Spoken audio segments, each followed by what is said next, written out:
আমি এটা বুঝলাম না যে এই রাষ্ট্রযন্ত্র আসলে কি আদৌ আমার বাঁচায় রাখতে চায় কিনা। হবিগঞ্জ ৪ আসনের সংসদ সদস্য ব্যারিস্টার সৈয়দ সায়েদুল হক সুমনকে হত্যার হুমকির অভিযোগে সোহাগ নামে এক ব্যক্তিকে গ্রেপ্তার করেছে ঢাকা মেট্রোপলিটন পুলিশের counter terrorism and transnational crime unit. ডিএমপির মিডিয়া অ্যান্ড পাবলিক রিলেশনস বিভাগের অতিরিক্ত উপকমিশনার KN রায় নিয়তি বিষয়টি নিশ্চিত করেছেন।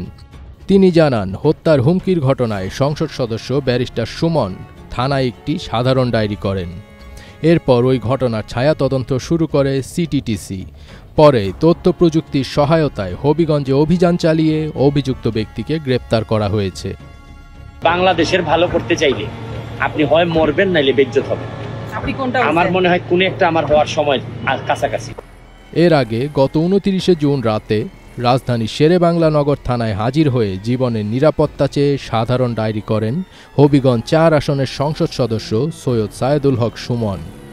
জিডিতে ব্যারিস্টার সুমন উল্লেখ করেছেন, গত 27 জুন ঢাকায় অবস্থানকালে রাত আনুমানিক ৮টার সময় আমার নির্বাচনী এলাকার চুনারঘাট থানার ভারপ্রাপ্ত কর্মকর্তা তার সরকারি মোবাইল থেকে আমার হোয়াটসঅ্যাপে ফোন করে জানান যে আপনাকে হত্যার জন্য অজ্ঞাতনামা একটি শক্তিশালী মহল গত ৩ দিন আগে ৪-৫ জনের একটি টিম নিয়ে মাঠে নেমেছে।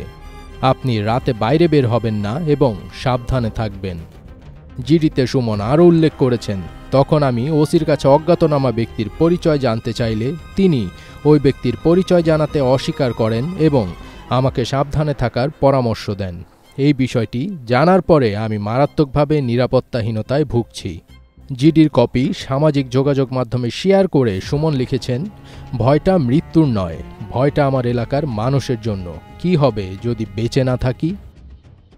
মেম্বার অফ পার্লামেন্ট হিসাবে আপনি না আগের ব্যারিস্টার সুমনকে ফেলে দিলেন, কিন্তু মেম্বার অফ পার্লামেন্ট হিসাবে আমার সিকিউরিটির আগেই আমি যে জিডি করা লাগলো এটার জন্য দুঃখ প্রকাশ করতেছি। ফজবির তাজ, ATN বাংলা।